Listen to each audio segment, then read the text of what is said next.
아멘이라는 말을 자주 사용합니다. 이 아멘, 아멘 하는 말을 자주 사용하면서도 정말 뜻을 제대로 알고 사용하시는 분은 그리 많지 않습니다.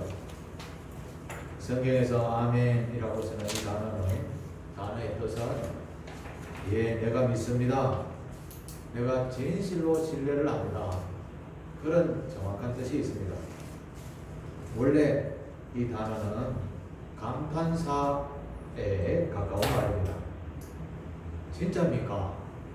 참말입니까? 우리말로 하면 그때 사용하는 감탄사였었습니다.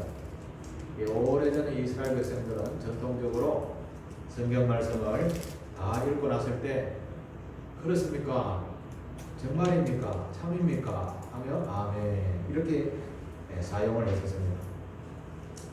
이 아멘이라는 단어는 전 세계 어느 나라이든지 번역하지 아니하는 단어입니다. 이것은 하나님께만 사용하는 단어이기 때문에 하나님에 대한 언어로만 사용하기 때문에 온 세상 사람들은 이 단어는 번역하지 마라. 통일되어서 한 단어로만 씁니다. 그래서 아멘이라고 순종하며 믿겠습니다. 그런 뜻으로 사용을 합니다. 오늘 우리는 이 아멘이라는 뜻이 정확하게 어떤 것인지를 분명히 알아야 되겠습니다. 우리나라 교회에서는 몇 가지 뜻으로 사용을 합니다. 자, 그렇게 되기를 바랍니다. 맞습니다. 옳습니다. 나도 그렇게 동의합니다. 라는 뜻이 아멘 하는 뜻입니다. 우리 교회에서는 이런 뜻으로 많이 사용하죠. 그리고 내가 그대로 순종하겠습니다. 라는 뜻으로 또 아멘 하기도 합니다. 맞습니다. 하나님의 말씀입니다. 제가 그 하나님의 뜻을 제대로 알고 내 생활 속에서 책임지며 살겠습니다. 라는 뜻으로 또 아멘이라고 말을 합니다. 아멘, 아멘, 아멘 하는 뜻은 하나님의 말씀이 선포되어질 때 예, 나도 그렇습니다.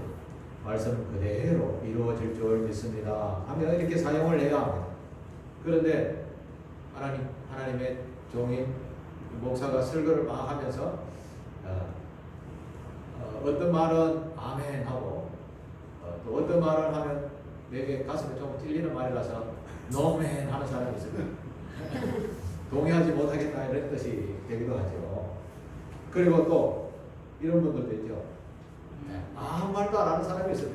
아무 말도 안 하는 사람들은 무슨 뜻일까요? 목사가 하는 이야기는 나와는 아무 상관이 없어.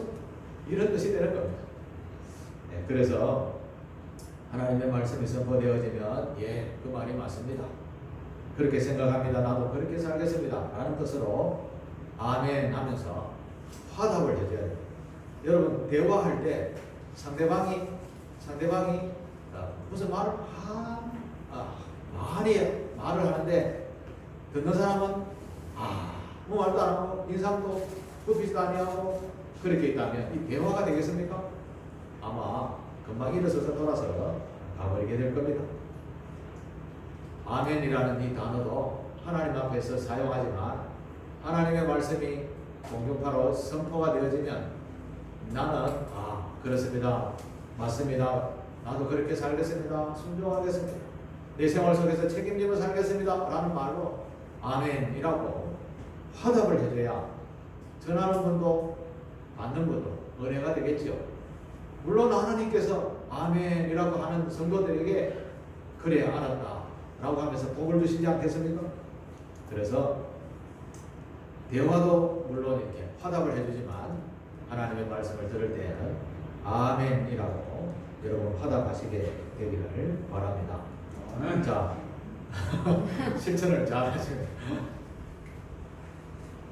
어떤 분이 무슨 말하기도 전에 아멘부터 시작하는 사람이 있어요. 무슨 말 했는데 아멘 합니까?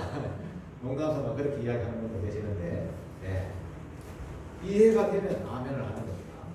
자, 오늘 본문을 우리가 보면서 아멘 하는 신앙이 되시기를 바랍니다. 오늘 본문에는 축복의 말을 하는 것이 아니라 저주의 말을 하는 말씀이 쫙 나열되어 있습니다. 뭐 저주받으라고 하는 말이 아니겠죠? 이것은 피하라고 하는 말이겠죠. 그런데 오늘 본문을 읽었는데 12가지 저주가 나옵니다. 12가지나 저주의 말씀을 우리에게 가르쳐주고 있을 때 우리는 그러면 그렇게 살지 않겠습니다 라고 하는 의미로 아멘 그렇게 화답을 해야 됩니다. 오늘 우리가 성서를 15절부터 쭉 읽었는데 매일 마지막에 나오는 말이 무엇인가? 성경을 한번 보십시오. 맨 마지막에 4절마다 나오는 말씀이 아멘 할지니라. 오늘 설교 제목이 아멘 할지니라입니다. 제가 지난주에는 앞에 말씀을 가지고 복을 받는 방법 그런 이야기를 말씀을 드렸었습니다. 자, 오늘은 12가지 되는 저주 이걸 쫙 읽어보면 몇 가지로 압축할 수 있습니다. 첫 번째는 하나님에 대해서 하나님 잘못하면 저주받는구나 이 하나님에 대해서, 두 번째는 부모에 대해서, 그 다음에 이웃 사랑에 대해서, 세 번째는 음란함에 대해서, 그 다음에 살인이나 뇌물이나 이런 것을 하지 말라, 이런 거 하면 저주받는다 라는 말로 몇 가지로 압축해 볼 수 있습니다. 먼저 제가 몇 가지만 압축해 있는 것을만 말씀을 드리겠습니다. 먼저 첫 번째 저주의 말씀은 하나님 외에 다른 우상을 만들거나 섬기거나 절하지 말라, 그런 말씀입니다. 하나님 외에 다른 신을 하나님과 동일시하면 저주받는다라는 말씀입니다. 제가 지난번에도 말씀을 드렸지만 저희 집에 정민도 할아버지가 선교사님이 우리 집에 지나갈 때에 우리 할아버지도 전통적으로 내려오는 온갖 잡신들을 많이 섬겼겠죠. 제가 어릴 때 자라면서 들은 이야기는 집에 팥죽을 써서 남의 이웃집에 담장을 넘어갈 때에도 귀신이 같이 묻어온다고 뭐라고 했는지 아십니까? 호신해 하면서 전혀 처음 듣는 눈빛으로 쳐다보십니다.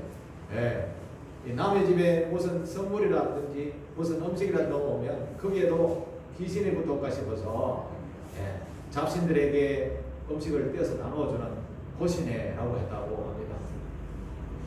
그 광경을 지나가는 선교사님이 보고 우리 할아버지에게 선교사님이 이런저런 이야기하다가 예수 그리스도를 믿으라고 하시면서 이 예수 그리스도는 세상의 모든 신보다 신을 줄로 쫙 세워본다.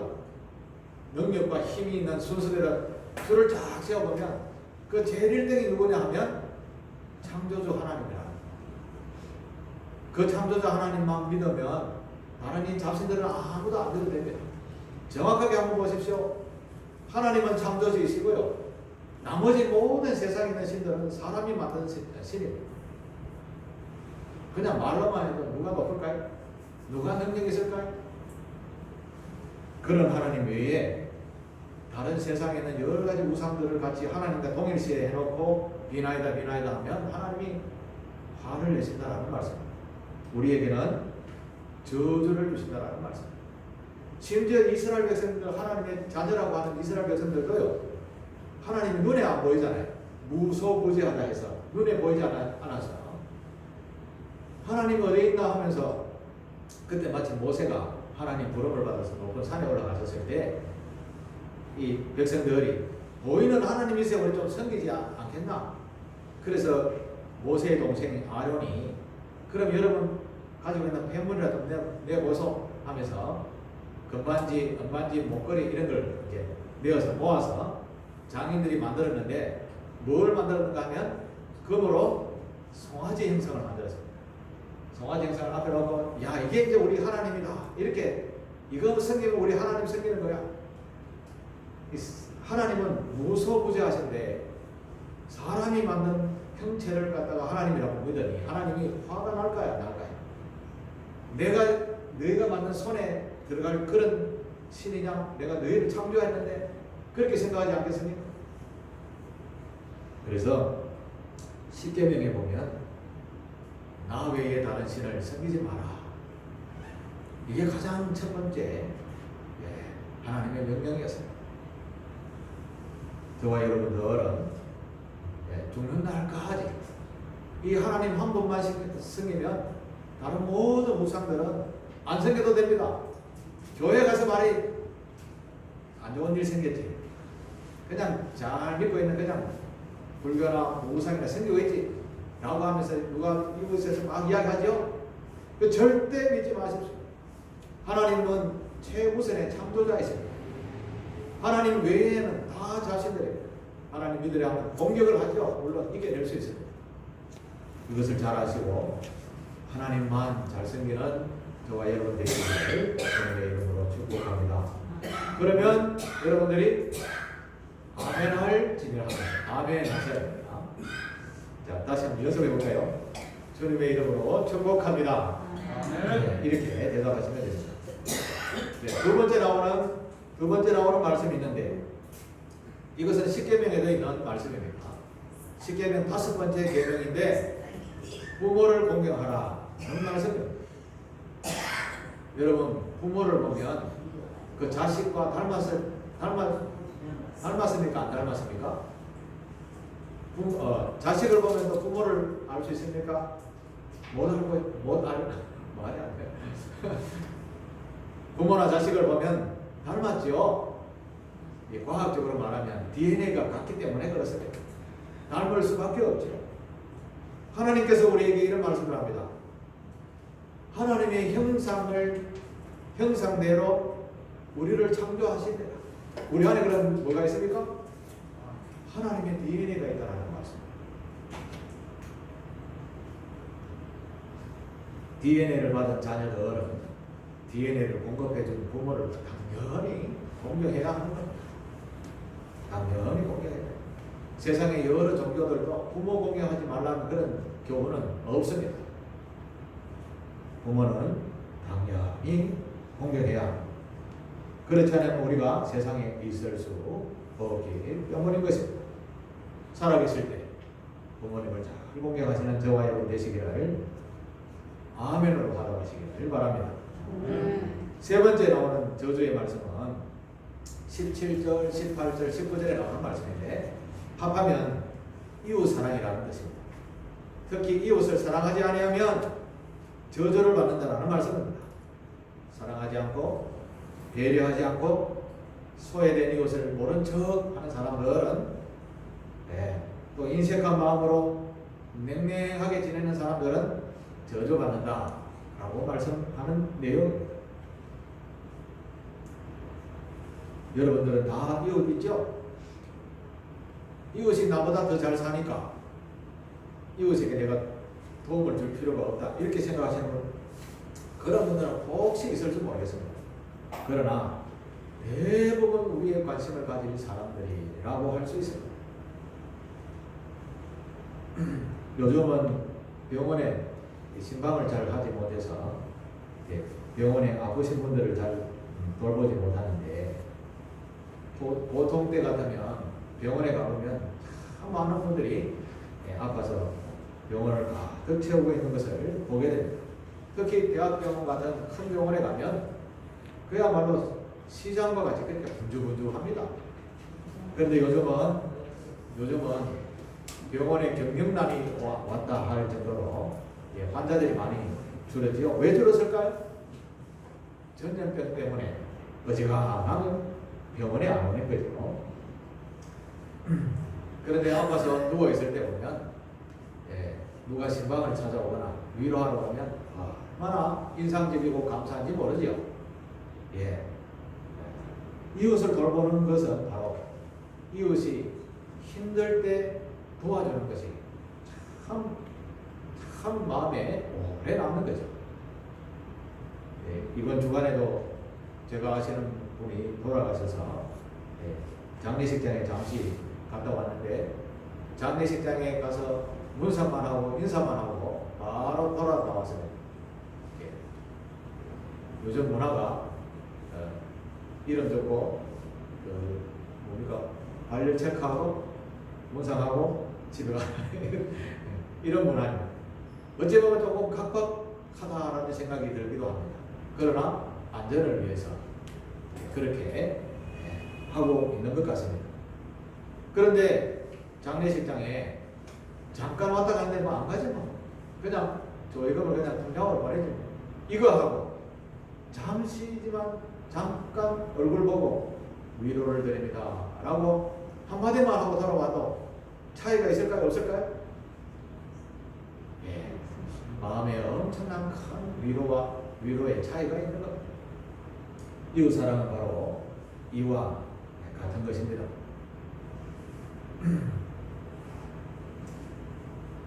예수님을 어느 청년이 찾아왔을 때가 있습니다. 예수님이 이런 말씀을 했습니다. 청년이 어떻게 하면 천국에 갈 수 있느냐? 어떻게 하면 정말 행복한 삶을 살 수 있느냐? 영생을 얻을 수 있는 방법이 뭐냐라고 했을 때 예수님께서 부자인 줄 알고 네 가지고 있는 재물을 다 팔아서 가난한 사람들 다 나눠주고 그러면 나를 따라오면 그러면 그게 영생의 길의 첫 번째가 되는 거예요. 네, 그렇게 말을 했더니 부자 청년은 재물이 많아서 근심을 가지고 안 되겠구나 하면서 돌아가는 이야기가 나오게 됩니다. 그때 예수님께서 하신 말씀이 있습니다. 마태복음 19장 21절의 말씀인데요. 이 말씀이 예수께서 이르시되 네가 온전하고자 할진대 가서 내 소유를 팔아 가난한 자들에게 주라. 그리하면 하늘에서 보화가 그리하면 하늘에서 보화가 네게 있으리라. 그리고 와서 나를 따르라 라고 했습니다.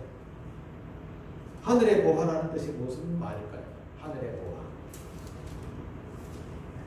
하늘의 보화는 하늘에 엄청나게 많은 예금을 하늘에다가 한다 이런 이야기가 아닙니다.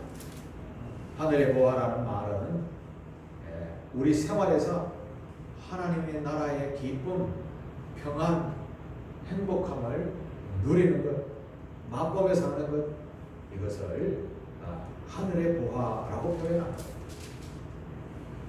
예수님께서도 내가 가진 재물을 이웃에게 나누어주고 선을 행하면 그 기쁨이 온다라고 이야기를 합니다.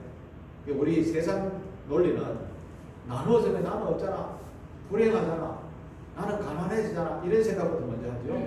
근데 하나님은 반대로 이야기했습니다. 돈이 많을수록 기쁨이 많이 온다라고 생각하죠. 근데 제가 경험하는 세상은 돈이 많으면 많을수록 근심이 더 많다라는 생각을 해보게 됩니다. 제가 지난주에 신문을 보니까 김대중 대통령의 자녀들이 대통령이 물려주신 사저 있죠. 사저가 그게 이거다 하면서 형제간에 고소 고발이 일어났다라는 신문을 제가 보게 되었습니다. 이 나라에서 제일 부귀영화를 누리는 사람이 누구냐 하면 물론 대통령이시지만 대통령의 자녀들은 부귀영화를 누리는 겁니까? 안 누리는 겁니까? 네, 다 누릴 것만큼 다 누리죠. 그런데도 먹고 살 게 없어서 아버지 유산이 내 끼다 이렇게 할까요? 그렇지 않은 것 같습니다. 먹고 살 수 없어서 그러면 저도 도와주겠습니다. 그런데 그 돈을 가지고 좀 더 권력, 좀 더 높은 위치를 가지려고 형제간에 다투는 모습. 저에게는 참된 평안이 있습니다. 아무것도 없으니까. 전도서 4장 6절에 보면 이런 말씀이 있습니다. 이 말씀을 유념해서 잘 마음에 담아 놓으시길 바랍니다. 두 손에 가득하고 수고하여 바람을 잡는 것보다 한 손에만 가득하고 평안함이 더 나음이라. 이 말은 무슨 말인가 하면 요만큼 질 수 있는 재물을 가지고 있으면 정말 평안하고 행복한데 이걸 한 손이 가지고 있는 것이 욕심이 더 많아서 이게 부족하다 해서 두 손을 가지고 두 손에 가득 채우려고 열심히 수고하여 노력을 했다. 그런데 그것이 다 성경 말씀에는 바람을 잡는 것 같다 라고 말씀을 합니다. 바람을 잡는 것 같다. 헛된 일들, 헛된 시간, 헛된 인생을 보내는 일이다. 있는 것 가지고 감사하며 살 때 진짜 행복하다 라는 말씀입니다. 사랑하는 여러분, 성경은 우리에게 항상 이웃을 내 몸처럼 사랑하라 라고 가르치고 있습니다. 내가 필요한 것은 이웃도 필요하다는 것입니다. 내가 불편하면 이웃도 불편하고 겁니다. 그래서 예수 믿는 우리는 먼저 이웃에 대한 배려, 사랑, 이웃에 대한 생각을 먼저 하고 배려하고 난 뒤에 같이 행복한 삶을 사는 것, 이게 가장 복이 있는 신앙이 될 줄 믿습니다. 그러면 여러분은 아멘으로 그렇게 살겠습니다 라고 화답해야 되는 겁니다. 아멘 하시죠?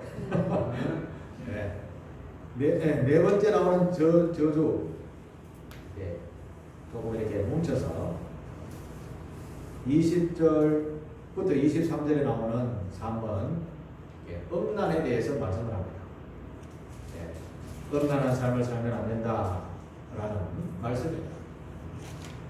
저는 코로나19라는 이 전염병을 보면서 이 전염병은 하나님께서 주신 재앙이다, 저는 그렇게 확신을 하고 기도하고 있습니다.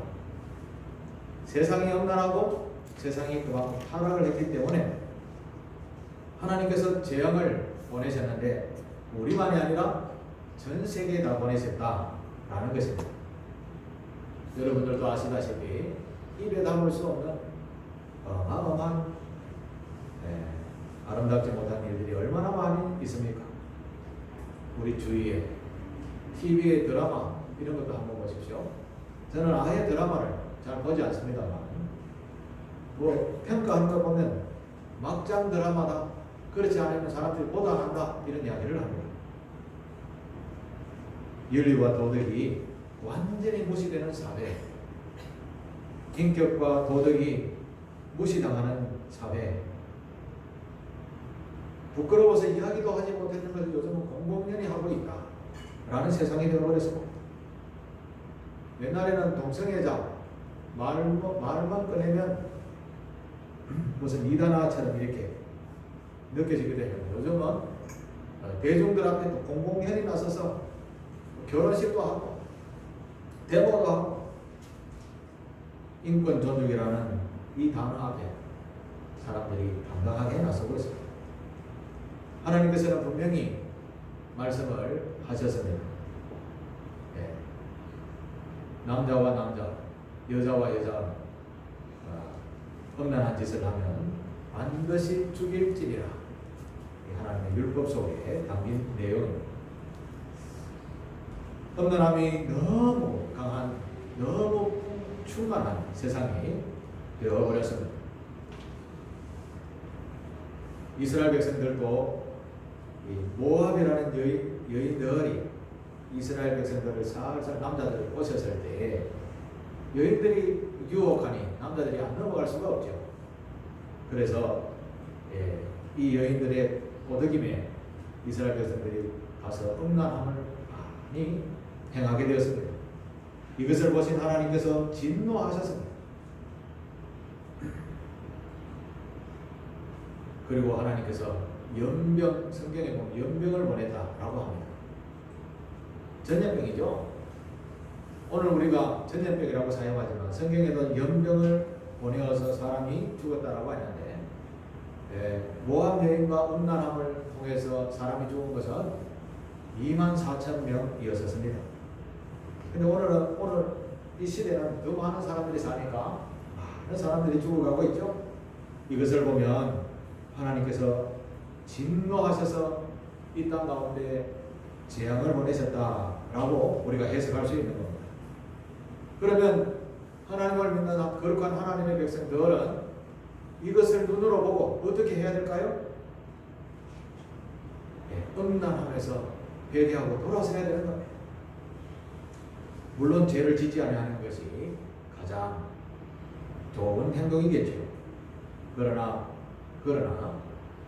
예수님께서 남자들에게 지나가는 예쁜 여인을 보고 마음에 음란함을 품으면 그것도 간음죄다라고 하셨으니 모든 사람들이 이 죄에 대해서 자유함이 아무도 없는 거예요. 자유함이 없습니다. 모두 다 죄예요.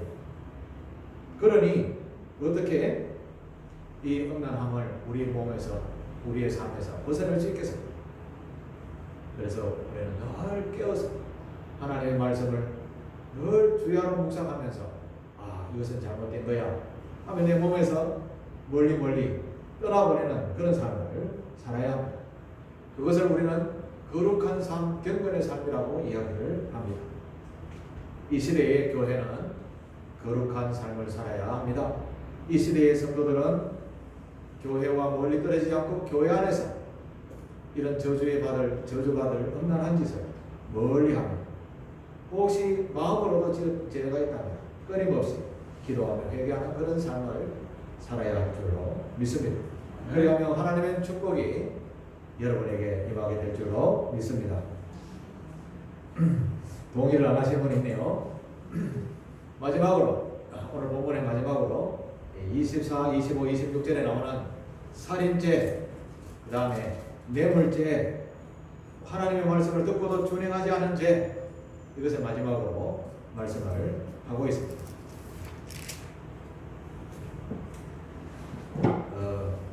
우리나라에도 예전에는 뇌물이라는 것이 참 많이 있었습니다.